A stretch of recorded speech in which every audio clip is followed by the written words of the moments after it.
সব একটু ঠেকিয়ে ঠেকিয়ে সব খাবার একটু একটু আগে করে দিয়ে ভাত দেবে না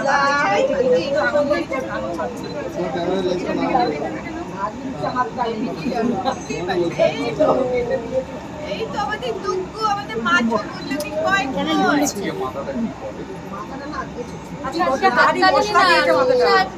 মাথাটা শুধু ভাজতে বলেছিলাম। আঙ্কেল যতটা তুলেছিল ততটা তুলতেই দিইনি আমি।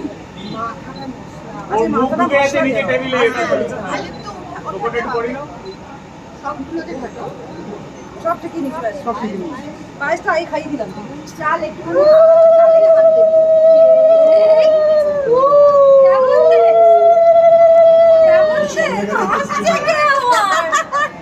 ভালো লেগেছে একটু হাত খেয়ে দাও। আচ্ছা মাছের মাথাটা কিন্তু মশলা ভর্তি।